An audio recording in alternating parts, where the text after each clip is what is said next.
지난 싱가포르와의 A매치전에서도 1번 키커인 손흥민이 킥을 준비할 때 이강인이 나섭니다. 막내급 이강인은 손흥민 선수에게 뭐라고 말하더니 황의조를 향해 형이 차라고 이야기하는 것처럼 보입니다. 황의조는 자신이 얻어낸 것이 아니 때문에 거절하는 제스처를 했습니다. 결국 손흥민 선수가 황의조에게 양보해줬고 황의조는 손흥민을 향해 고맙다고 하며 이 사건을 해피엔딩으로 마무리되었습니다. 결과가 좋았기 때문에 부각되지 않았지만 막내급이 주장이자 1번 키커에게 개입한다는 것은 참으로 말이 안 되는 상황이었습니다. 여기다가 아시안컵에서도 손흥민이 얻어낸 페널티킥을 황희찬이 본인이 차고 싶다고 이야기한 사건의 영상도 재조명 받고 있습니다.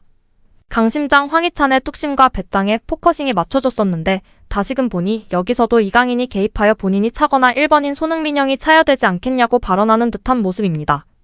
이에 집중해야 하는 황희찬은 매서운 눈빛으로 이강인을 쳐다봅니다. 말을 하지 않지만 낄 때 끼고 빠질 때 빠져라 라는 뉘앙스인 것처럼 보입니다. 먼저 이강인 선수는 자신의 잘못을 깊이 뉘우치고 반성하고 있습니다. 많은 축구 팬들께 불편과 심려를 끼쳐드린 점에 대해 다시 한번 사과드립니다 라며 사과했습니다. 이어 이강인 선수는 자신이 분쟁의 중심에 있었기에 구체적인 경위를 말씀드리기보다는 사과를 드리는 것이 맞다고 생각해왔습니다 라고 사과문을 게재한 이유를 설명했습니다. 이강인 측은 그렇지만 금일자 디스패치 기사 등에는 사실과 다른 내용이 있는데 이와 같은 내용이 마치 사실인 것처럼 확대, 재생산되고 있습니다 라며 이에 부득이 사실이 아닌 내용에 대해서는 이를 바로잡고자 합니다 라고 전했습니다. 그러면서 손흥민 선수가 이강인 선수의 목덜미를 잡았을 때 이강인 선수가 손흥민 선수의 얼굴에 주먹을 날렸다는 기사 내용은 사실과 다릅니다 라고 선을 그었습니다. 또한 이강인 선수가 탁구를 칠 당시에는 고참급 선수들도 함께 있었고 탁구는 그날 이전에도 항상 쳐오던 것이었습니다 라며 탁구 사건이 고참과 어린 선수 간의 불화가 아니었다고 말했습니다. 이강인 측은 이외 내용에 대해 추가 입장을 정리해 밝히겠다고 전했습니다. 선배에게 대들었다는 것은 한국 문화에서는 절대 말이 안 되는 사항이고 그 대상자가 손흥민이라는 것은 도저히 납득이 안 가는 사항입니다.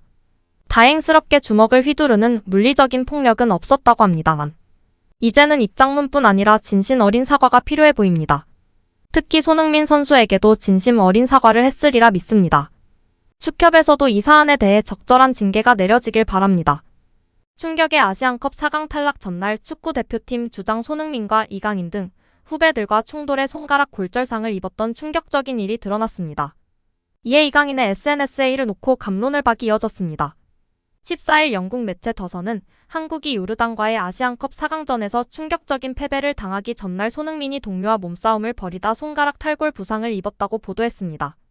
더선은 대표팀 선수 중 일부 어린 선수들이 탁구를 치기 위해 저녁 식사를 빨리 하자 주장 손흥민이 불만을 나타냈으며 그들 후배 중에는 파리 생제르맹의 에이스 이강인도 있었다며 손흥민이 선수들을 진정시키려다 손가락 탈구 부상을 당했다고 했습니다. 그 때문인지 손흥민은 지난 7일 요르단과의 4강전과 11일 브라이튼과의 잉글랜드 프리미어리그 홈경기에서 손가락에 붕대를 감고 나왔습니다. 대한축구협회도 일부 선수들 사이에서 다툼이 있었던 것은 사실이라면서 물리적인 주먹 다툼 수준의 충돌은 아니고 손흥민이 선수를 뿌리치는 과정에서 손가락 부상을 입었다고 보도가 사실임을 인정했습니다. 이런 소식이 알려지자 이강인의 인스타그램엔 너무 가식적이다 감자나 많이 먹어라는 등 이강인을 비판하는 댓글이 줄을 이었습니다. 한 누리꾼은 이강인이 대회 후 소속팀에서도 대표팀에서도 헌신적이고 팀의 승리를 위해 한 발짝 더 뛰는 선수가 될 수 있도록 노력하겠습니다 라는 글을 인스타그램에 단 사실을 지적하면서 너무 가식적이다. 쳐놀려다가 손흥민하고 싸우고는 글은 동료들 위하는 척한다고 비난했습니다. 반면 축구 잘하는데 겸손까지 하라는 건 좀 죄송 금지라며 이강인을 두둔하는 목소리도 많았습니다. 하지만 대부분의 팬은 아군끼리 사격은 금물이라며 이번 일로 축구 대표팀 분열이 일어나는 일을 경계했습니다. 이를 두고 온라인 커뮤니티와 사회간 개망 서비스를 중심으로 손흥민 팬 대 이강인 팬 구도로 논쟁이 벌어지고 있는데요. 손흥민 팬들은 이강인의 인스타그램에 몰려가 진실을 말해라. 탁구 선수로 전향하냐? 군 면제 받았으니 대표팀 안 해도 되는 거냐? 캡틴에게 감히? 이강인 다시 봤다 등 공분을 쏟아냈습니다.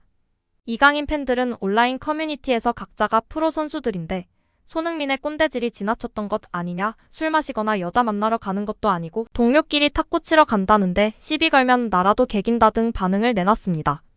일부 축구 팬들은 클린스만 감독이 자신에 대한 비난 여론을 잠재우려고 해당 사실을 언론에 흘린 것 아니냐는 음모론도 펼쳤습니다.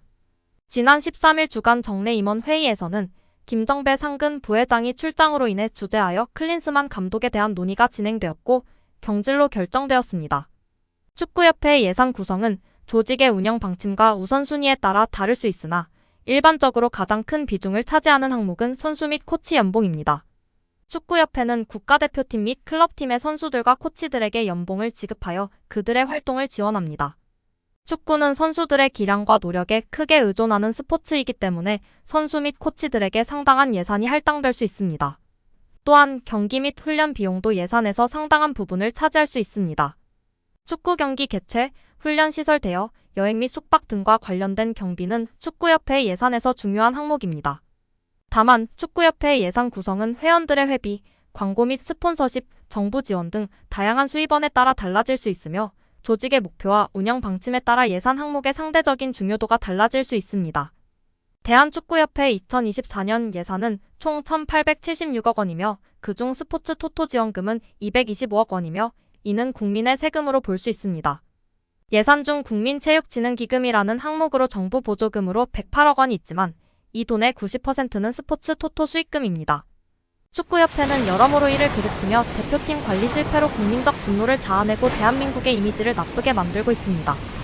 따라서 축구협회는 이에 대한 국민적인 책임과 업무적인 책임을 다해야 합니다. 현재 상황은 프랑스 대표팀의 남아공 쇼크요 사건과 유사하며 우리는 그 사건을 통해 배워야 할 점이 있습니다. 2010년 남아공 월드컵 때 발생한 사건을 예시로 들어 설명하며 아넬카의 퇴출로 인해 불화가 생겼습니다. 프랑스 축구 대표팀의 선수들 간 불화는 감독의 리더십 문제로 인한 것이며 선수들은 리더십이 없기 때문에 갈등이 생겨난 것이라고 주장합니다. 각자 다른 생각을 가진 선수들을 하나로 만드는 것은 감독의 역할인데 클린스만 감독은 리더십이 부족하고 규율이 거의 없다고 지적됩니다. 프랑스 축구협회의 태도 또한 문제로 지적되는데 선수들의 불화를 인정하고 협회장과 감독이 국회 청문회에 참석한 것은 선수단의 내부 사안을 국가 차원에서 다루어야 할 심각한 문제라는 인식을 갖게 되었습니다. 대표팀은 나라 전체의 이미지를 형성하므로 프랑스 사람들은 대표팀의 분열이 국가의 명예를 실추시켰다고 생각하여 국가가 적극적으로 대처한 것입니다. 한편 우리나라의 상황도 비슷하다고 생각되며 클린스만 감독의 리더십 부족과 협회의 불성실한 행정은 대한민국의 명예를 실추시키고 있다는 우려가 제기됩니다. 결국 프랑스 축구협회장이 사퇴하고 그 수뇌부도 싹 물갈이 되었습니다. 이후 시스템을 개선한 끝에 8년 뒤 월드컵 우승을 하며 해피엔딩이 된 프랑스 축구입니다. 이제 우리 차례입니다. 오늘 영상은 여기까지입니다. 끝까지 시청해주셔서 감사합니다. 늘 건강하시고 더 좋은 영상으로 찾아뵙겠습니다. 구독과 좋아요도 잊지 마시고 부탁드립니다. 감사합니다.